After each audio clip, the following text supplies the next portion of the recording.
Alright, welcome back. When I saw this clip, I knew we had to talk about it. Let's see what Kevin Samuels has today. Hi, Kevin. Hi, how are you? Good. Excuse my voice. I'm a football fan and I lost Sunday, but All right. I'm here. How old are you? 34 as of Hmm. yesterday. Cool. So what do you got for me on the topic? We're talking about All right. trustworthiness, or do Q&A. you have a question? Trustworthiness. I'll be on topic. So little backstory. Grew up poor. I do well for myself now. Didn't go to college. I'm an entrepreneur. No kids. 34. I think my weight is within a good range. So for me, trust stuff. I dated some people that were not necessarily truthful about being married or not, or their situations with that. I've gotten smarter in that field, but now what I run into are men who lie about maybe their financial status. Or what do you Uh, want? so definitely, I would say high value man, and the Do you reason for want to that, do you want to be married? yes, You want yes, children? yes. How So many? I would say I could do How I many could do kids? either or. You want kids or don't want them? It's rather important. I would love to have a kid. Yeah, Just one? one. Okay. Okay. What state are you in? I've been in Baltimore a year and a half from Los Angeles, and about to move to Atlanta next year. All right. So high value. Is this because of your socioeconomic status? Why high value man? Because in the past I've dated guys who maybe didn't have the same financial lifestyle that I've now grown into, Hmm. and they tend to try to compete with me.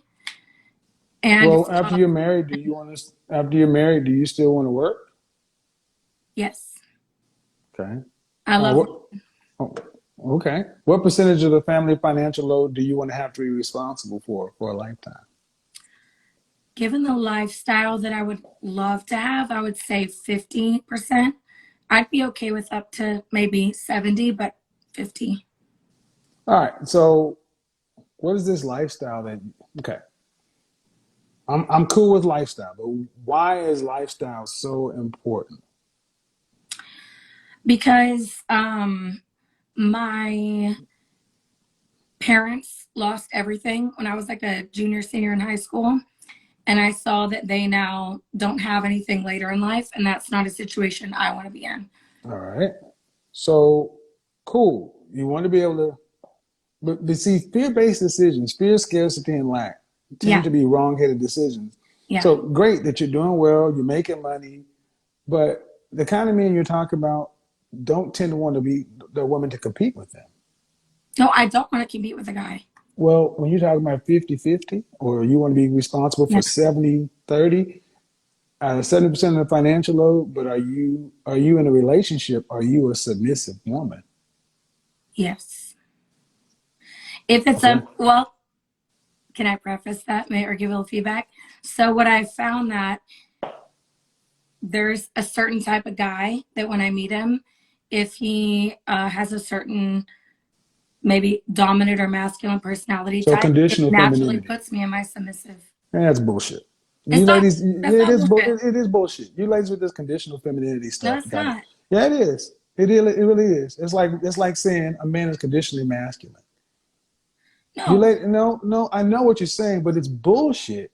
It's something. It's a new wave concept, and I was with you until that. Because here's the thing: if you've been dating men who aren't on your level or not respond a lot about money, finance.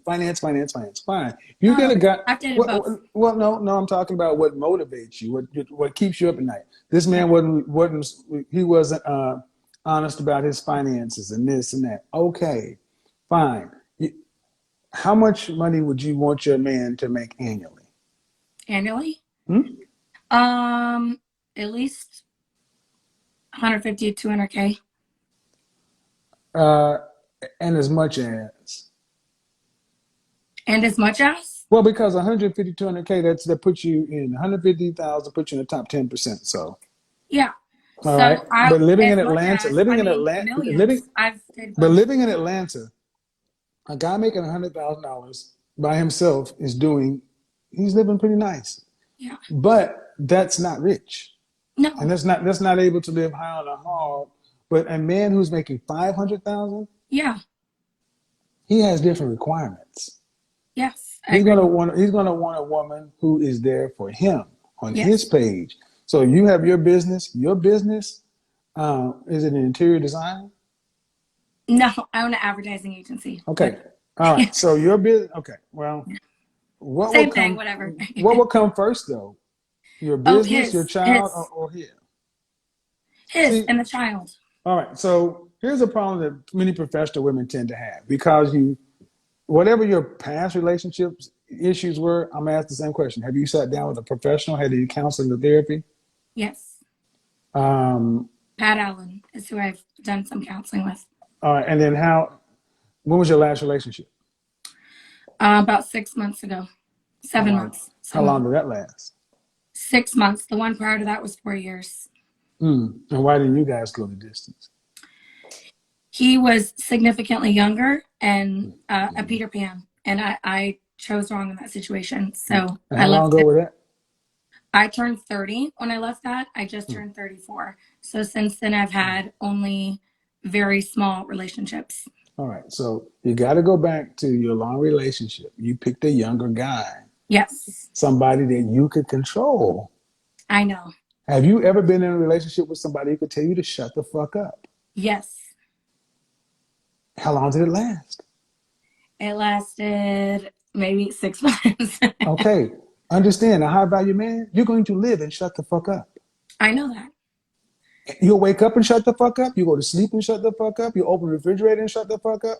That's how it's going to be. Shut the fuck up. I Because, understand.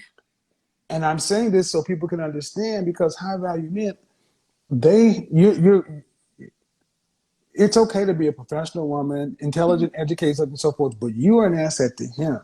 Yes. So having a career in advertising, that could be beneficial to a guy. Yeah. But where have you in your adult life actually practiced being a cooperative, submissive woman to a man on that level? So I would say for me, I just turned 34, right? Mm-hmm. I would say I started heavily practicing that at 31. I started getting into the psychology of relationships, listening to people much like Right. you. I But found you've only dividing. had 6 months relationships though, right? The longest one you've had. I would say yes. Okay. And I have only dated two people who I would say are a high value man since then. And I took lessons from them, learned from it. I'm definitely improving on what I need to do. I currently am talking to someone who I think is a high value man. And what's Are you interesting is guys in the same city? we are not. Thank you. Pretty I know what you ladies are. You're in Yeah. the same category. Same thing. Yep. White, black, Hispanic, Asian, or other. You're all the same. Pretty professional problem. Look, at the end of the day, these long distance relationships where you keep yourself safe. I'm glad you got your therapy, but you're the kind of Yeah. woman I'm going to be focusing on for the rest of the year. Yeah. Because if you ladies don't learn how to trust and actually be Yes. vulnerable and actually go all in, you're going to miss your window. At Yep. 34, you've got about another 2 years. I know. 2 years. And this is when you need to start studying the kind of men you say you want to be with and understand what they want. Because you're competing with all the women around that man, and your competition gets younger, hotter, thinner, more cooperative, more Yep. submissive every day because they're listening to this kind of content too, and they got you beat by about 7 years. Yep. I would suggest, are you working with a matchmaker? Yes, I have. Right. That's the last two matches I mentioned were through a matchmaker, and they were phenomenal matches. All right. Sure. Well, I mean, you're pretty much right down that target area. So you I'm might as putting well in effort, I promise. I'm trying. I know that's the reason I'm going to be doing this because there are a lot of women who fit your category, a lot of black women who fit your category, a lot of non-black women who fit your category. Who the rest of this year you might as well grab a bottle of wine, some Xanax, some popcorn, some tissue, because I'm gonna be talking about y'all. Yeah. Because if you learn how to get on board, it's more likely to get the outcomes you want. But eventually, you got to get around the kind of men you're talking about, and you got to risk and go all in. All right, So this that's is why I'm a moving because the atmosphere where I live, they ain't here. So I'm just like moving a little bit. you moving to Atlanta. Welcome to a competition area. That's cool. I'm cool with competition. All right, thanks. All right. It was nice seeing you, Kevin. Bye Bye. bye. All right, so guys, I'm gonna tell you this right now. This whole thing, this whole pretty professional thing, there are a lot of women who fit in this category. And for those who are willing to do the work, like the one sister I talked to on my channel with the short hair, um, I think they will have I think you can reach a tipping point with women like that. But it's gonna be fierce competition. And when I say that, shut the fuck up. It's not to be rude, but it's serious. Men are simple. Men are different. Hello, Hi, Kevin. how are you?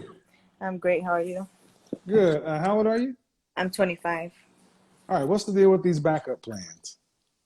I personally don't believe in a backup plan. I'm married, happily married, actually. How long you been married? We've been married for 2 months now, Okay. How long did you guys date? 3 years. You got any kids? Yes, one. Okay, go ahead. So I personally don't believe in backup plans.